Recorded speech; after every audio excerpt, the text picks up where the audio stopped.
Bolpur SDPO নেতৃত্বে কোটি টাকা নিষিদ্ধ সিরাপ উদ্ধার বোলপুরে।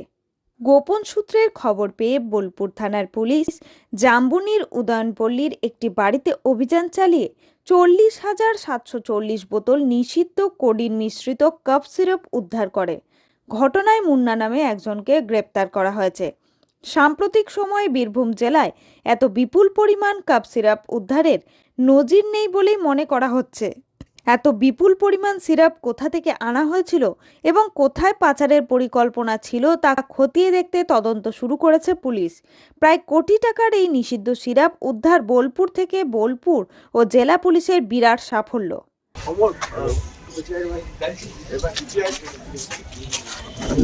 বলছে বারণ করছে, থানা গিয়ে বারণ করছে, জিনিস করতে দিয়েছে সেটা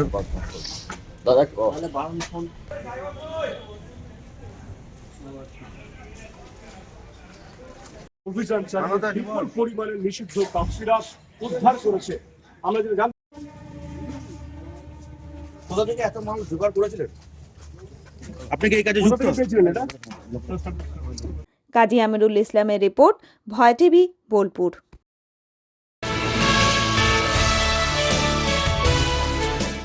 রাতের নিস্তব্ধতায় নিভে গিয়েছিল সংসারের একমাত্র ভরসার আলো। ভোর হতেই সামনে এসে দাঁড়িয়েছিল জীবনের সবচেয়ে কঠিন পরীক্ষা। শুধু মাধ্যমিক নয়, জীবনেরই পরীক্ষা। পশ্চিম মেদিনীপুর জেলার সবং ব্লকের সারতা হাই স্কুলের ছাত্রী মধুমিতা কর সেই ভোরে কাঁধে তুলে নিয়েছিল শোকের পাহাড়। চোখে জল নিয়ে পা বাড়িয়েছিল পরীক্ষা কেন্দ্রের দিকে।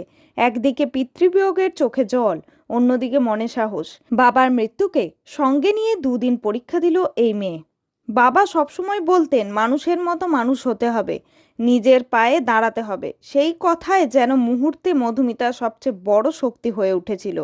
দশগ্রাম সতীশচন্দ্র সর্বার্থ সাধক শিক্ষা সদনে বসে পরীক্ষার খাতায় উত্তর লেখার সময় চোখের জল ফেলেনি সে, ফেলেনি দুর্বলতার কোনো ছাপ।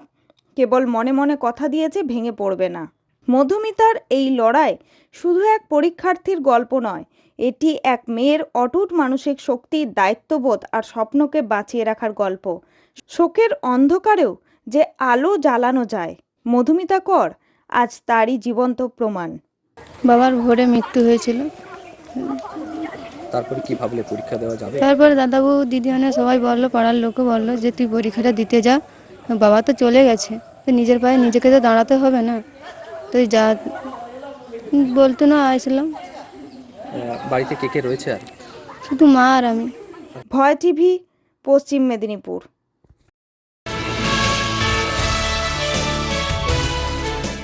বন্যার জলে ভেসে গিয়েছিল ঘরবাড়ি, আর সেই জল নামার সঙ্গে সঙ্গেই এলাকা থেকে কার্যত উধাও হয়ে গিয়েছেন এলাকার জনপ্রতিনিধি ও প্রশাসনের কর্তারা।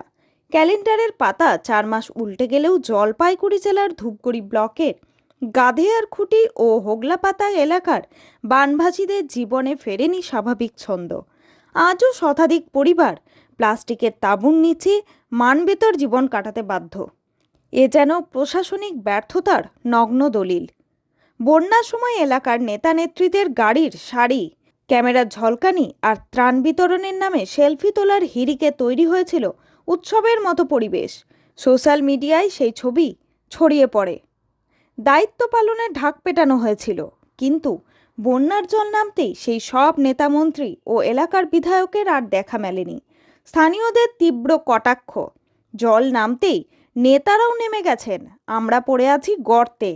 এলাকায় গিয়ে দেখা যায় বন্যায় শুধু ঘরবাড়ি ভাঙেনি, মুছে গেছে মানুষের মাথা গোজার শেষ আশ্রয়টুকুও। বসতভিটা আজ দিঘির মতো গভীর গর্তে পরিণত। একাধিক জায়গায় নদীর মতো খাদ তৈরি হওয়ায় সেখানে ঘর তোলা তো দূরের কথা, পা রাখাও ঝুঁকিপূর্ণ। অথচ 4 মাস কেটে গেলেও সেই গর্ত ভরাটে কোনো দৃশ্যমান উদ্যোগ নেয়নি প্রশাসন বা জনপ্রতিনিধিরা।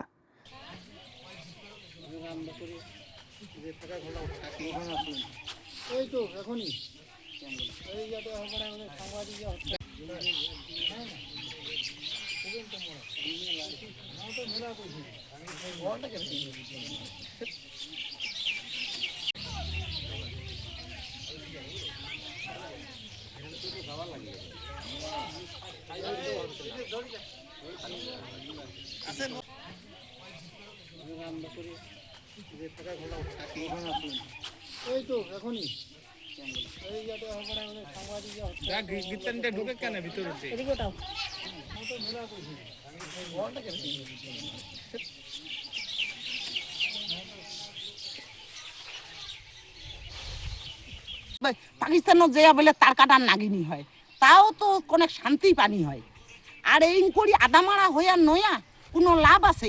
বারটা কত নিচ্ছে? সকালে যাচ্ছে দেয় না, ভাড়াটা কত নিচ্ছে সকালে? সকালে যাচ্ছে বাদে না আমার।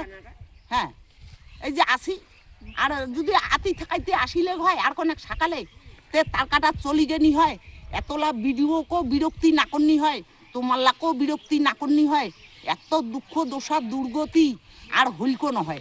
আমার জন্যে অনেক মানুষই এই ইক্ষোভ হয়। কেমন আছেন আপনারা এখন? এখন মোটামুটি আছে কোনো রকম, এখনো তাঁবুতে কতজন পরিবার রয়েছে? আছে কিছু যাদের বাড়ি করার জায়গা নেই। কয়টা পরিবার এখানে? আপনার বাড়ির পাশে কয়টা পরিবার আছে? 2, 3, 4, 5টা আছে। 4-5টা আছে। তারা কি বাড়ি বানাতে পারছে না? বাড়ি ওই পুকুর হয়ে আছে, ও পুকুর হয়ে আছে। পুকুরে না ভরে দিলে কোথায় বাড়ি বানাবে? আপনার নাম? আমার নাম বুলি মণ্ডল। কোন জায়গা এটা? ভয় টিভি, ধূপগুড়ি। হাবাসপোতা প্রাথমিক বিদ্যালয় থেকে কদমার মোড় পর্যন্ত ঢালাই রাস্তা নির্মাণে শুভ শিলান্যাস। হাবাসপোতা প্রাথমিক বিদ্যালয় থেকে কদমার মোড় পর্যন্ত ঢালাই রাস্তা নির্মাণের শুভ শিলান্যাস হয়ে গেল বুধবার। আজ আনন্দনগর গ্রাম পঞ্চায়েতের অন্তর্গত পথশ্রী রাস্তাশ্রী 4 প্রকল্পে 1440 মিটার দৈর্ঘ্য ও প্রস্থ 3 মিটার ঢালাই রাস্তার শুভ শিলান্যাস করলেন সিঙ্গুরের বিধায়ক তথা রাজ্যের মন্ত্রী বেচারাম মান্না। এই ঢালাই রাস্তা হলে উপকৃত হবে আনন্দনগর গ্রাম পঞ্চায়েতের বহু মানুষ। ভয় টিভি, সিঙ্গুর।